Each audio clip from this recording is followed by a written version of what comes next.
Can you guess the movie from this story? Imagine a world that looks completely ordinary. People wake up to alarms. They drink coffee. They go to work. They sit in offices under cold lights, staring at screens, answering messages, following rules they never chose. Cars move through the streets. Rain falls on windows. The city breathes like a machine, and everyone inside it believes they are free. But one man cannot shake the feeling that something is wrong. By day, he is an ordinary employee. He wears plain clothes, follows instructions, and tries not to attract attention.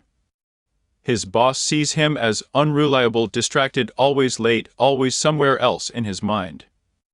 To everyone around him, he is just another quiet man trapped in a boring job. But at night, he becomes someone else. Alone in his apartment, surrounded by glowing computer screens, he searches for something he cannot explain. He is looking for an answer, but he does not even know the full question. He hears rumors in hidden corners of the internet. Strange messages, secret names, a mystery whispered by people who seem to know more than they showed. And then, one night, the screen speaks to him. Not through a video call. Not through a message from a friend. The words appear as if someone has reached through the darkness and touched his life directly. The message tells him to wake up. Then it tells him to follow the white rabbit. At first, this sounds impossible. A joke? A hallucination caused by too many sleepless nights. But when visitors arrive at his door, and one of them has the exact sign he was told to look for, the man makes a choice. He follows them into the night. That choice leads him to a woman unlike anyone he has ever met. She is calm, dangerous, and certain. She seems to move through the world as if she knows its hidden design. She tells him that he is looking for something, and that the thing he seeks has been looking for him too. She does not give him the answer. Not yet. She only guides him closer to the door. Soon the man is contacted by a mysterious leader, a figure who seems almost legendary. This leader warns him that he is in danger. Not someday. Not in the future. Right now. The man is at work when the warning comes. Agents in dark suits enter the building. They do not look like normal police. They move with cold precision, as if they are not chasing a criminal but correcting an error. The mysterious voice on the phone tells the man how to escape. Step by step, door by door, window by window. For a moment it seems possible. But fear is powerful. The man hesitates. He cannot make the impossible leap. He is captured. In a sterile room, under harsh light, the agents question him. Their leader speaks with terrifying calm. He knows things he should not know. He offers the man a deal, help them find the mysterious rebels, and his ordinary life can continue. But when the man refuses, reality itself begins to break. His mouth disappears. A nightmare object is placed inside him. And then he wakes up in his bed, wondering if any of it happened at all. But the woman finds him again. The rebels remove the thing from his body. Now there is no denying it. The nightmare was real. Or at least real enough to hurt him. Finally, the man meets the legendary leader face to face. He is offered a choice. On one side, there is comfort. Forget everything. Return to the life he knew. Wake up tomorrow and believe whatever he wants to believe. On the other side, there is truth. No promises. No safety. Only the chance to see how deep the lie goes. The man chooses truth. And the world ends. Not with fire. Not with an explosion. Not with armies marching through the streets. It ends with awakening. He opens his eyes and discovers that his entire life, everything he believed was real, was only a simulation. The city, the office, the rain, the food, the streets, the sunlight on buildings, all of it was a dream fed directly into his mind. His real body is not sitting at a desk. It is trapped in a pod. He is weak, hairless, surrounded by countless other human beings who are also sleeping. They are not citizens. They are not workers. They are not free.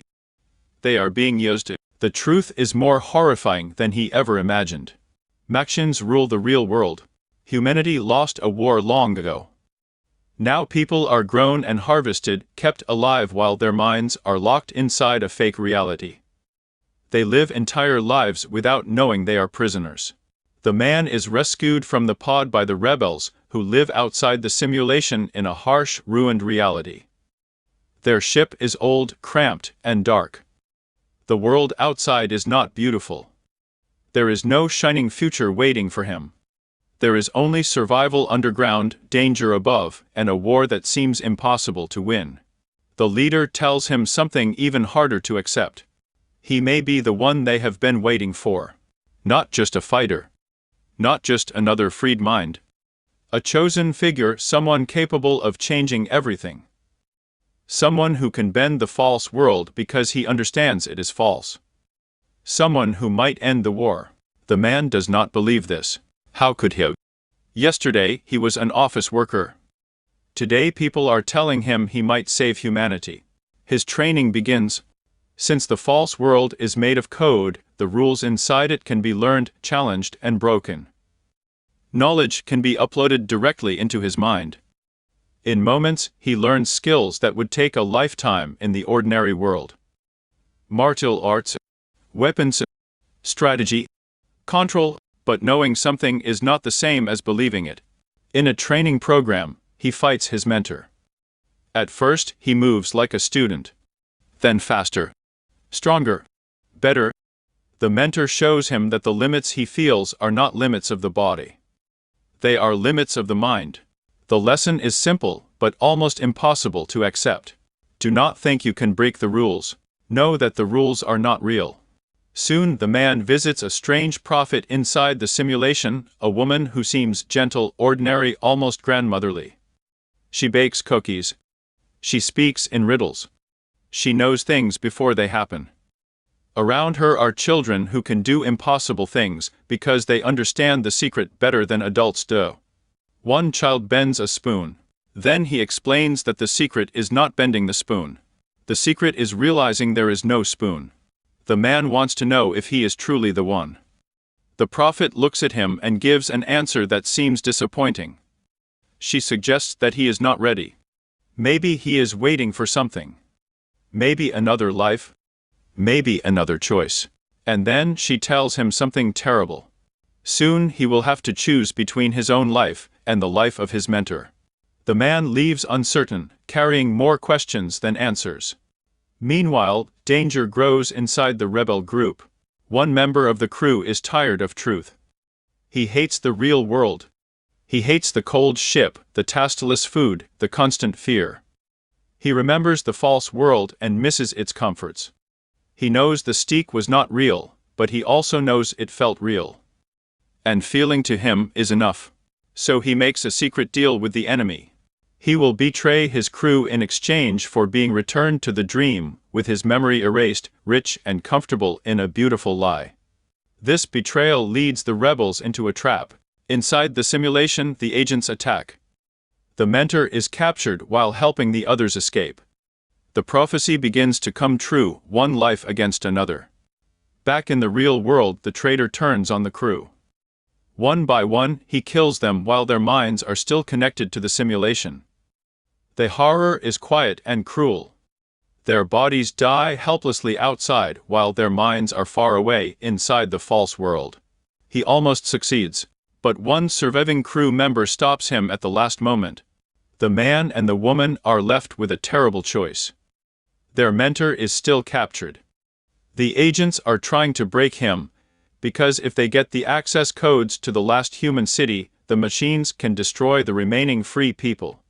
The logical choice is painful but clear. They should unplug the mentor and let him die before he can give up the codes. But the man refuses. He remembers the prophecy. He understands the choice. And for the first time, he chooses not like a frightened office worker, but like someone who is beginning to believe. He decides to go back in. The woman goes with him. Together, they arm themselves in a white room filled with weapons. Guns appear in endless rows. Their mission is almost suicidal: enter a heavily guarded building, fight through security, reach the roof, defeat impossible enemies, rescue the mentor, and escape before the agents stop them. The battle that follows does not look like ordinary violence. It looks like reality losing an argument. Bullets fly. Walls explode. Bodies move faster than they showed. The man begins to discover that the rules holding everyone else down are becoming weaker around him. He is not fully free yet, but something is changing. On the rooftop, an agent dodges bullets. Not by hiding. Not by running. By moving faster than human perception. Then the man trays. He bends backward as bullets cut through the air above him. He is not fast enough to avoid all of them, but he survives long enough to prove something important. He is beginning to wake up inside the dream. The mentor is rescued in a helicopter sequence that turns disaster into miracle. Glass breaks. Ropes swing. A life is saved. For a moment, hope feels possible. But the agents do not stop. The rebels reach and exit a phone line that can return their minds to the real world. The mentor escapes. The woman escapes. But before the man can leave, an agent appears. Everyone tells him to run. Instead, he turns around. This is the moment the story changes. Until now, he has survived by fleeing, doubting, learning, and reacting. But now he chooses to stand. In a subway station beneath the city that is not truly a city, he fights the agent face to face. The agent is stronger, faster, more experienced. He is not bound by normal human limits. He is a guardian of the prison, a program designed to keep minds trapped. Every punch feels like a reminder that belief alone may not be enough. But the man keeps fighting. He is knocked down. He rises. He is thrown against walls. He rises. A train rushes toward them. The agent tries to crush him beneath it. The man escapes, and the agent is destroyed by the train.